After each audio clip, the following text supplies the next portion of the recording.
नमस्कार, मैं हूं सुशील कुमार और दरअसल मुख्यमंत्री और उप मुख्यमंत्री ने कल टैक्स बार एसोसिएशन के पदाधिकारियों के साथ एक बैठक की थी।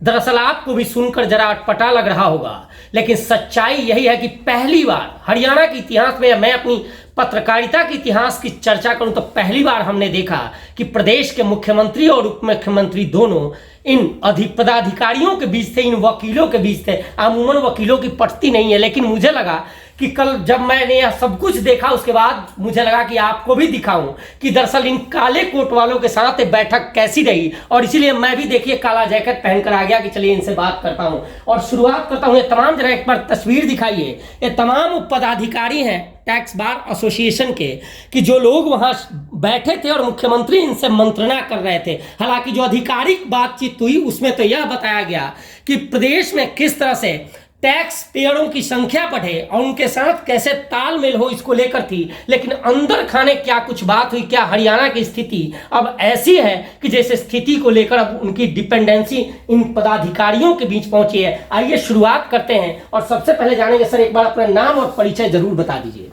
मेरा नाम Ramnarayan Yadav, advocate, president president Haryana tax bar association registered. मैं करीबन पिछले 6 वर्षों से इस हरियाणा टैक्स बार के प्रमुख के पद को संभाल रहा हूं, और जो ये आज का प्रोग्राम था हमारा, ये कर संवाद के तौर पर हमने सीएम हरियाणा और डिप्टी सीएम, जिनके पास में आबकारी विभाग भी, ईटीएम का चार्ज भी है, उन दोनों को हमने कर संवाद के लिए हरियाणा से एकत्रित हुए 22 जिलों से लगभग 250 के करीब टैक्स के हमारे एडवोकेट जो आए, उनके बीच में कर संवाद, interaction with CM, deputy CM as an ATM, ये हमने रखा। और हरियाणा के इतिहास में ये पहली बार ऐसा हुआ है। ये पहल हमने की और इसका श्रेय मुख्यमंत्री को जाता है जिन्होंने स्वीकारा, उप मुख्यमंत्री को जाता है जिन्होंने हाँ भर करके और इस चैलेंज को स्वीकारते हुए हमारे बीच में आने के लिए मतलब हाँ भरी। और आज हमें कहते हुए खुशी हो रही है कि इस कर संवाद को लगभग इन्होंने 2 घंटे का समय दे करके हमारी बहुत सी समस्याएं सुनी और उनको रिजोल्व किया। नहीं, देखिए राव साहब, समस्याओं की बात करें तो सरकारी बयान आपने दे दिया, मुख्यमंत्री भी कल कह रहे थे। हम तो आपके पास इसलिए पहुंचे कि आखिर जाने कि वास्तव में था क्या वजह पड़ी कि मुख्यमंत्री को आप लोगों के दर तक आना पड़ा। वजह यह है कि हमने जो उसमें डिमांड करी थी 30,000 करोड़ रुपए का रेवेन्यू वेट के रूप के अंदर में लंबित है, जो रिकवरी सरकार चाहती है। सरकार के पास में यह है 30,000 करोड़ रुपए की रिकवरी का रेवेन्यू की रिकवरी लास्ट 5 वर्ष से पेंडिंग है। और हमने इसके ऊपर में एक one time settlement scheme government को सलाह दी और उनको बताया कि व्यापारियों को लाभान्वित करते हुए आप एक ऐसी स्कीम लेकर के आओ जिस स्कीम के तहत व्यापारियों के ब्याज माफ़ हों और उनकी पेनल्टी माफ़ हों, उनको जो ओरिजिनल टैक्स हैं उनमें भी कुछ माफ़ी मिले और सरकार का भी रेवेन्यू एक मुश्त इकट्ठा हो जाए। तो 30,000 करोड़ रुपए में से ये एक डिस्प्यूटेड अमाउंट है, इसमें एक्चुअल अमाउंट जो पेड है वो कुछ और आंकड़े हैं। लेकिन यदि एक अच्छी स्कीम, जो लोकप्रिय स्कीम हो, जो व्यापारियों को सूट करे, ऐसी यदि ये स्कीम ओटीएस लेकर के आएंगे तो बहुत ही जल्दी मतलब जो है सरकार का रेवेन्यू भी इकट्ठा हो जाएगा और हमारे व्यापारी वर्ग को भी फायदा होगा और पुराने वैट से भी निजात पाएंगे हम। बिल्कुल, आप भी थे कल बैठक में? हाँ, मैं भी था। मैं इस कल की मीटिंग में कोऑर्डिनेटर था। तो इस स्कीम का जो मेन टेक अवे रहा वो था, जो गवर्नमेंट ऑफ हरियाणा ने इन प्रिंसिपल इस स्कीम को लाने के लिए हाँ भरी है, जिससे कि 30,000 करोड़ रुपए का जो डिस्प्यूटेड अमाउंट है वो सेटल्ड हो पाएगा और स्टेट को रिवेन्यू भी मिलेगा और हजारों हजार व्यापारियों को इससे समाधान भी मिलेगा इसका। इसके अलावा एक बहुत हमारी डिमांड थी जीएसटी ट्रिब्यूनल को लेके।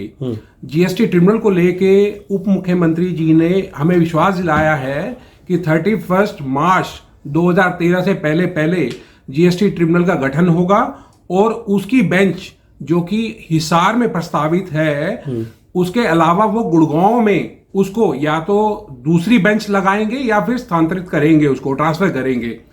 तो ये टेक अवे रहा हमारे। एक सवाल मेरे जहन में और है कि अमूमन देखिए आम भाषा में तो वकीलों की भाषा, आपने ट्रिब्यूनल की बात कर दी, आम भाषा में मैं ये कहूं कि हम जैसे जो गरीब व्यापारी हैं, जो गली कुची में दुकान चलाते हैं, अब सरकार उन पर भी कहीं ना कहीं टैक्स का दबाव बना रही है, उनको क्या फायदा होने वाला है? नहीं, सरकार का ये कहना है कि जब छोटा व्यापारी जब तक बड़ा नहीं बनेगा तब तक ना तो स्टेट की तरक्की होगी, ना उसकी तरक्की होगी, ना समाज की तरक्की होगी। मुख्यमंत्री जी का विजन क्लियर था कि मुख्यमंत्री जी चाहते थे कि 10 लाख रुपए साल वाला व्यापारी 1 करोड़ का बिजनेस करे, और जब तक वो पंजीकृत नहीं होगा जीएसटी में, बड़ी कंपनी उससे नहीं जुड़ेंगी।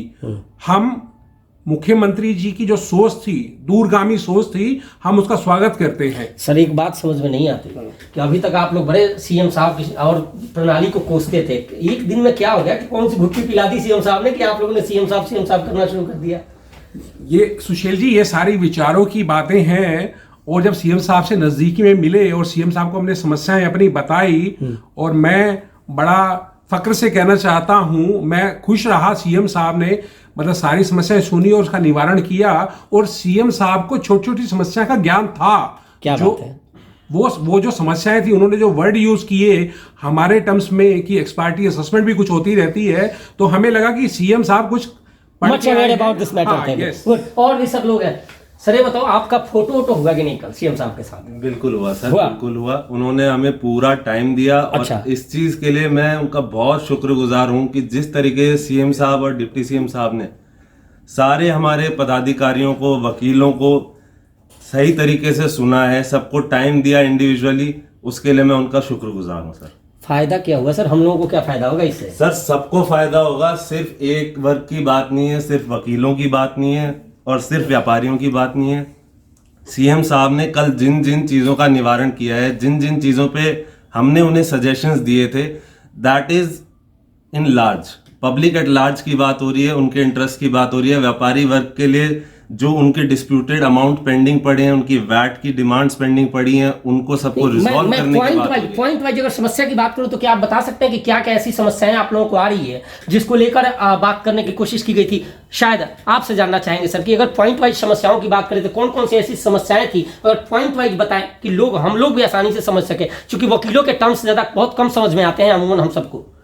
गुड़गांव में जो कि हरियाणा का सबसे ज़्यादा रिवेन्यू गुड़गांव और फरीदाबाद देता है, डिस्ट्रिक्ट देती है जी।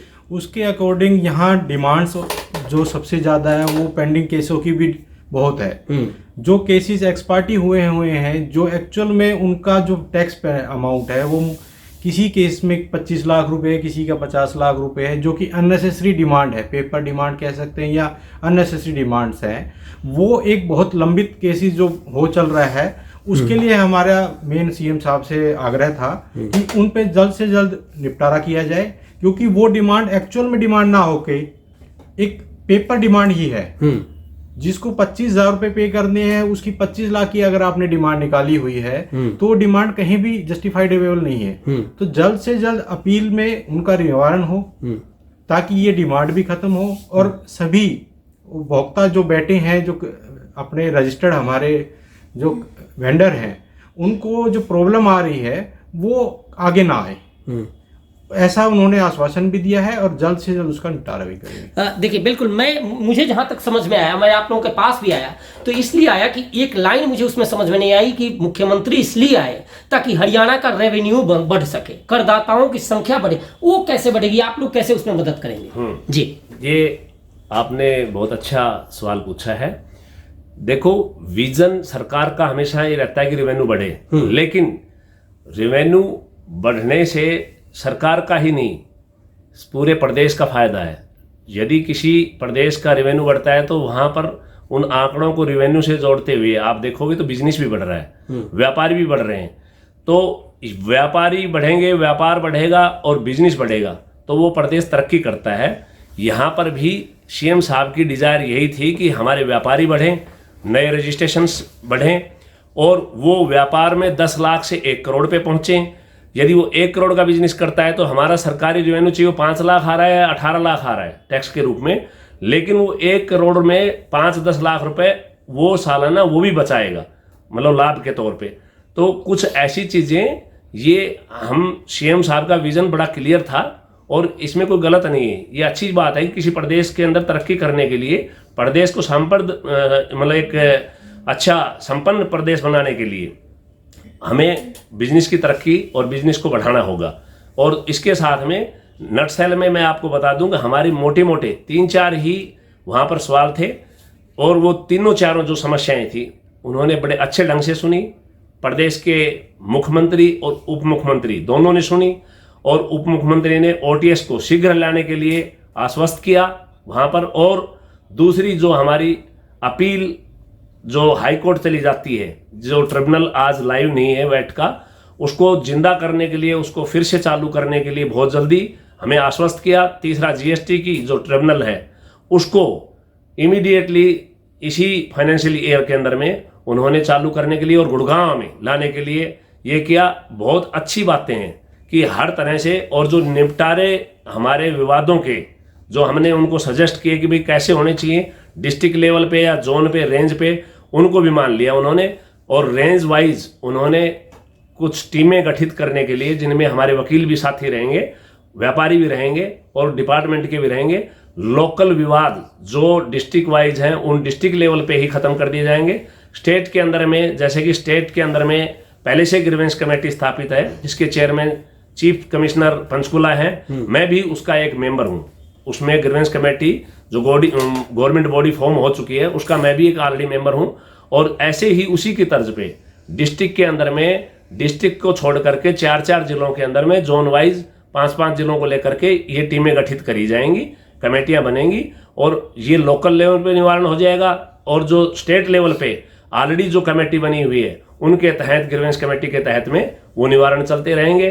तो कल जो हमारे साथ में चीफ मिनिस्टर और डिप्टी चीफ मिनिस्टर दोनों ने जो चीज़ें हमने उनको सुझाव के तौर पे या शिकायत के तौर पे जो चीज़ें रखी, उनका मतलब उन्होंने बड़े तहे दिल से स्वागत किया।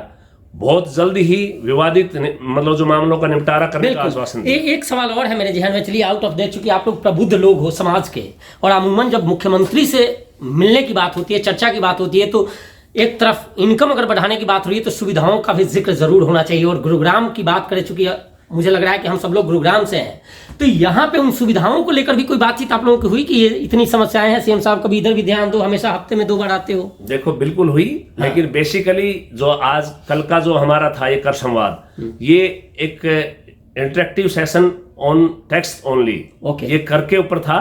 और सामाजिक मतलब जो है आदमी होने के नाते, गुड़गांव के निवासी होने के नाते ये सब चीजें हम जनरली पुटअप करते रहते हैं। कल भी हमने रखी है कि कर के रूप में आप लोग यहाँ से काफी मतलब जो है संग्रह करते हैं, वसूल पाते हो, संग्रह करते हो। तो गुड़गांव के अंदर में इंफ्रास्ट्रक्चर भी डेवलप होने चाहिए, रोड्स भी डेवलप होने चाहिए, शिक्षा और स्वास्थ्य भी डेवलप होना चाहिए। तो ये सब चीजें उनके जहन में पहले से भी थी और हमने भी कल उनको दोबारा याद दिलाया। बिल्कुल, निश्चित तौर पर देखा आपने, प्रबुद्धों की टोली है। अगर इन लोगों को मुख्यमंत्री ने कन्विंस कर लिया तो आप मान सकते हैं और समझ सकते हैं कि प्रदेश की राह आगामी चुनाव के लिए कितनी आसान होगी। मैंने चुनाव का इसलिए भी जिक्र किया कि इसी गुरुग्राम में निगम के चुनाव होने हैं और मुख्यमंत्री का जो इंटरेक्टिव सेशन रहा उससे ये तमाम लोग गदगद हैं। अब देखना होगा कि जितनी घोषणाएं और जितनी बातें हुई हैं कल, उन पे अमल कब तक किया जाता है। फिलहाल इस पेशकश में इतना ही। देखते रहिए प्रवासी एक्सप्रेस।